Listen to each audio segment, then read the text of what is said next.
السلام عليكم، ازيكم عاملين ايه؟ كل سنة وانتم طيبين. فاضل حاجة بسيطة على المدارس، وعايزة اوريكم اسكندرية بقى وشوارع اسكندرية والفضيان اللي فيه شوارع اسكندرية والطريق السهل وبصراحة كنت مستمتعة يعني وانا ماشية في الطريق. بعد ما المصيفين مشوا، عقبال كل سنة ان شاء الله. هما بيعملوا جو وكل حاجة، بس الدنيا بتكون فيها زحام رهيب طبعا. يعني الطريق اللي انا هوريه لكم دلوقتي على الطريق البحر كله.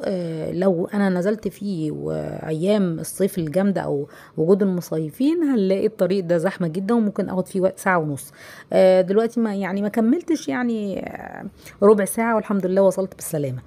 النهارده الفيديو عندي هوريكم حاجة مهمة جدا، الطريق كله، وهوريكم ان اهل اسكندرية كمان نزلوا البحور، يعني بيحبوا يستمتعوا بقى ايه من غير المصيفين.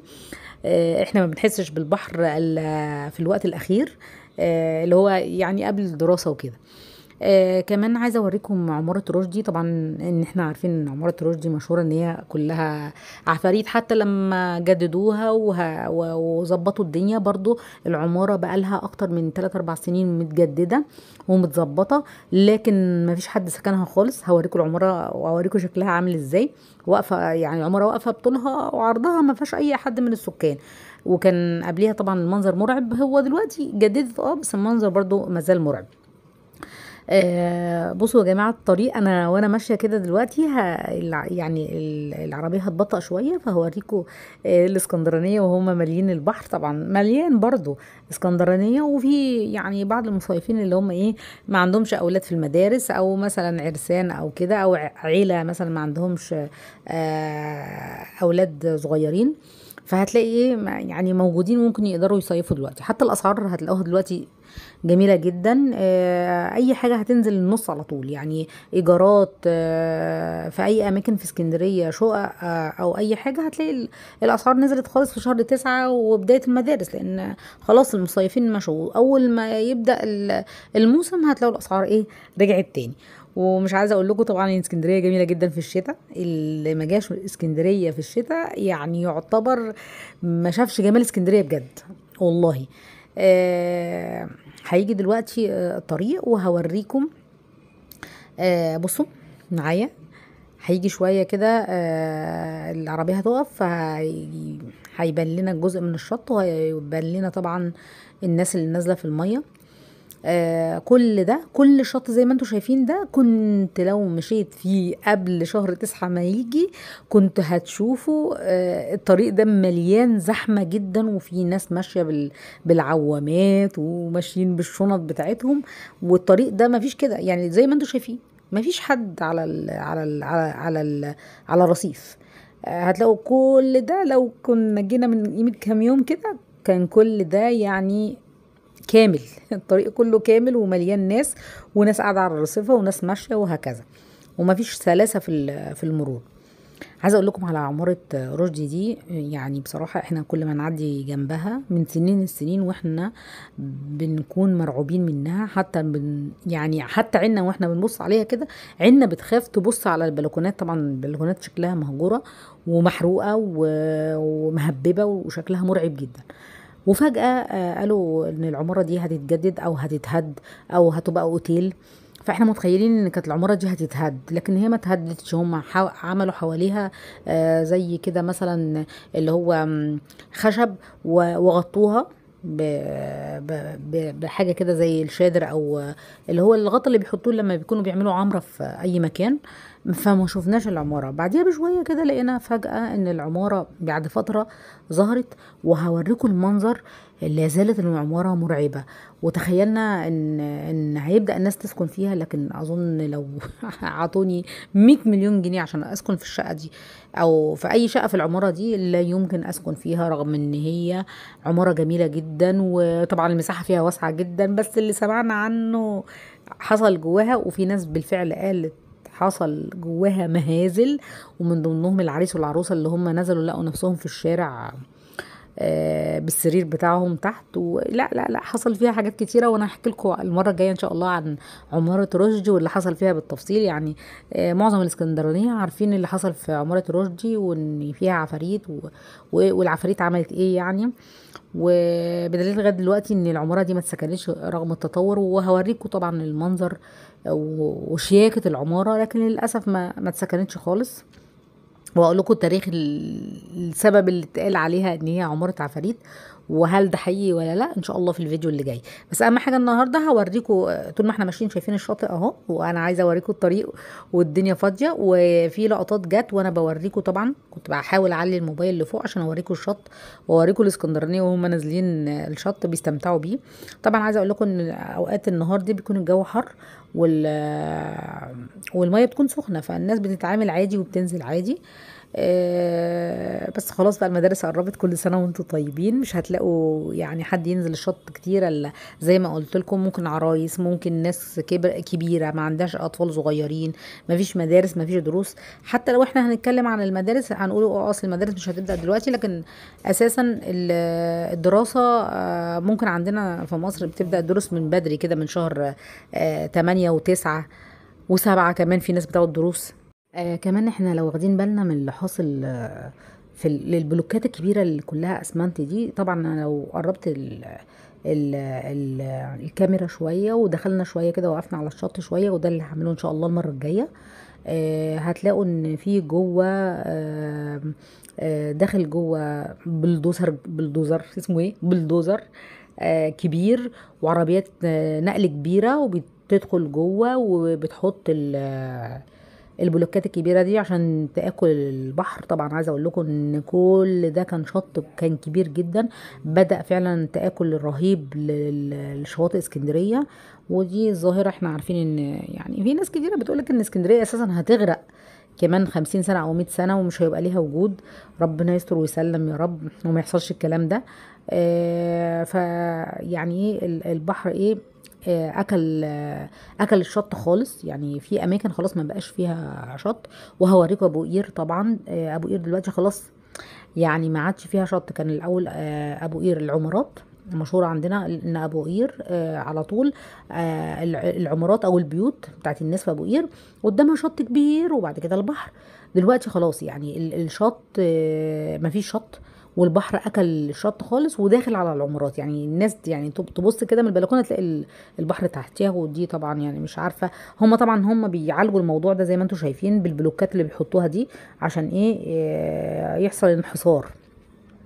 والحمد لله على كل حال، وما يحصلش موضوع التآكل ده اكتر من كده يعني. وطبعا احنا متوكلين على الله وربنا يستر.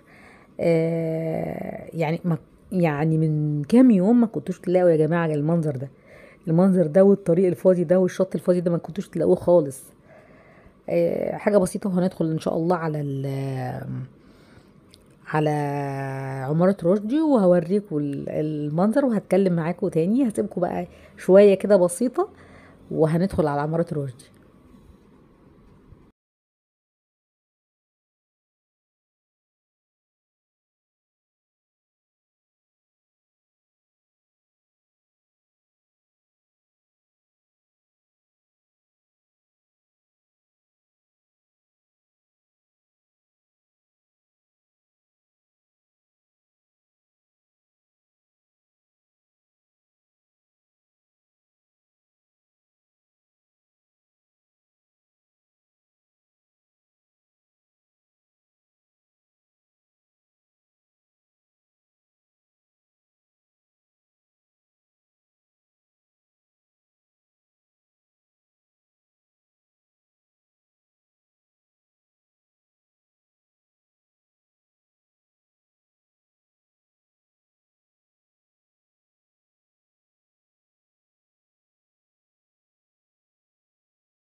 يلا يا جماعة، سبتكم بقى شوية دول عشان اوريكم المنظر. بصوا المنظر، بصوا المنظر، بصوا المنظر، بصوا الفخامة، بصوا المنظر بتاعت العمارة. يعني زي ما انتوا شايفين، هص وهص وشياكة بقى وورد وبالليل تلاقوا إضاءة وتلاقوا حاجة كده زرع وحاجة آخر شياكة. بس للأسف ما فيش أي حد ساكن فيها، وهص وهص. وأنا مش عارفة الناس اللي ساكنين حواليها وبيطلوا عليها ايه إحساسهم وهم عارفين العمارة دي يعني طول عمرها سمعتها ان فيها عفاريت وكده. ان شاء الله تابعوني المره الجايه، جايبه لكم فيديوهات حلوه جدا عن اسكندريه وهنتمشى مع بعض.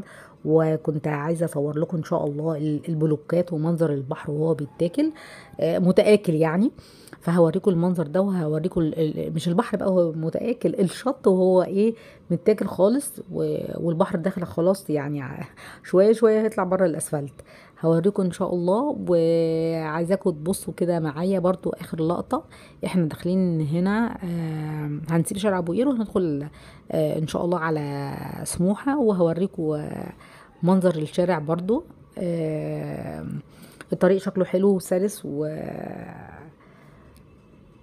والحمد لله على كل حال. اسيبكم في رعاية الله وامنه، والسلام عليكم ورحمة الله وبركاته.